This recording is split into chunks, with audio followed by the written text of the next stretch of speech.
awusitshela uba nokabantu wenzani eminyakweni. Angibingelela abalaleli igama uMduduzi ngokwaSikhakhane sisebenza la ngaphansi komnyanga wezempilo ngaphansi kweklinika yaseNCC. Absolutely sibonile ukuthi la isibhedlela kubantu sifikile sithelekile and abantu bagcwele ngale ngemuva sisazohamba ke nayo sihambe sibheka lapha izinto kwenzakalana kodwa imaphi ama services abantu abawasebenzisayo kakhulu la. Njengomfolozi sub district njengoba silana eDondotha namhlanje silethe nje wonke ama service abantu abawadingayo siqala lapha kwabantu befutha khona iBP becheck umfutho wegazi check ushukela kudlulele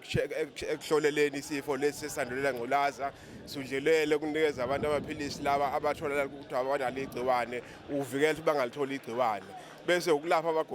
abagulayo bese kulashwa nezingane bese kugonywa nezingane as well bese kuzoba special futhi nodokotela uzohlola laba abagulayo ukuthi ababone ukuthi bangasizakala kanjani bese kuzoba nalabo abanyeke abazohlolwa ngokomqondo ukuthi isimo sabo injani ingcindezi ngoba siyazi njengamanje kunesifo esikhona abantu bacindezelekile kakhulu so ke bazolekelela into enjengalezo basizakala abantu bakwazi ukuphila kahle ngendlela bese siphethe futhi nokusoka MMC yokusoka amadoda ukuthi ingcenye yawo nayo ukuvikela isifo sengculaza siphethe futhi nezifo zokuchecka HIV siphethe namakhondom abantu bavikeleke bakwazi ukuwasebenzisa emakhaya ukuze isifo segciwane sesandla bekwazi ukuthola kalula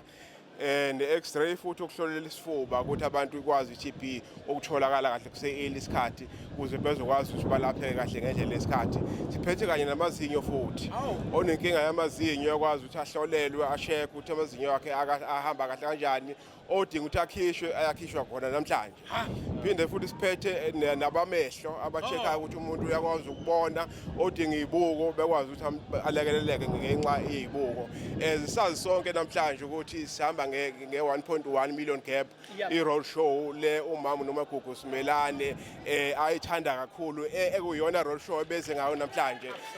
njengomfolozi sub district sisebenza kakhulu ukwenza ukuqinisekisa ukuthi inombolo abantu bayabuya la sebelahlekile bezobuyela emshanguzweni ukuze abantu baphile inhloso enkulu abantu abaphile. Ayi wayibeka angazi ukuthi ngiqale ngakuphi yezwe ibuko ama X-ray ngiyosika nejwabu manje mangilisika namhlanje ngizokwazi ukudrive ngibuyele eThekwini.